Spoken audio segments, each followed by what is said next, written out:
Hello, welcome to I Teach, I Learn. My name is Aishwarya and I love talking about Montessori and suggesting activities that you can do with your child if they're between the age group of 3 all the way up till 9. And all of my activities, as you know, they require zero screen time, they're not about worksheets, and they're something that you can do at your home with things around you. So this video is a continuation of the sensorial activities series. So there was the first video which was all about pairing activities around the sensorial materials, and it also included information about the characteristics and a little bit about the history of how the materials were developed. And it's quite interesting, so you want to click there to check that out.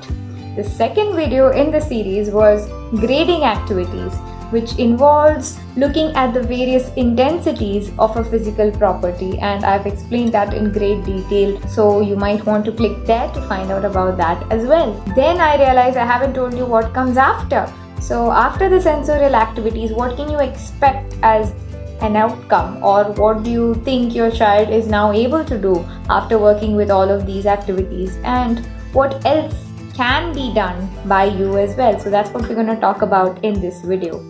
This video specifically has a few activities at the end which are about the different types of senses that can be given as impressions to the child through the activities of pairing and grading. Children start randomly appreciating these physical properties of matter around them. So up until now they've taken everything as is. They've just taken in everything like a photograph. But now you will notice children looking at a car or looking at your outfit and pointing out colors to you, or touching it and saying, "This is smooth velvet." This little child who was 3, she turned and called me once out to the veranda, and she said, "There's something white all over. There's something white all over." And I was very puzzled. I wondered if someone had spilled something. So I went out with her. She made me look at the sky, and I have the picture here to show you that the sky was covered with these beautiful clouds, and I just love that moment where the child brought a little bit of beauty into my day by pointing out to something in nature that had struck her. Okay, so the next thing that children do is they start randomly exploring. So everything has a shape, everything has a color. Let's start exploring. So they start looking at things and try copying it, drawing, which is a beautiful way to start writing soon.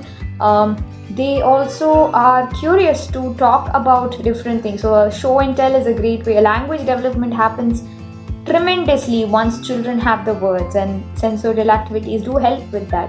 I was pleasantly surprised by another child who came up to me one day behind me and started counting the number of knots in my plate. And I was really silent, and I didn't want to turn around and disturb him. And he was going to turn 4, so he was counting 1, 2, 3, 4, and I think my hair had grown, and this child had noticed it and felt the need to start counting it with the numbers he had learned, and it was so sweet. I can't forget that as well. So that's a lovely memory that I found. Yes, so children start randomly exploring. So what do? We can give them suggestions, as we can bring in different flowers to smell and see if they like to explore that. We can show them how to mix colors. So we take that physical property and take it into the outside world, like, bring an object and talk about it, and what color is it, how does it feel. So it sort of brings the child from the world. He's absorbed everything.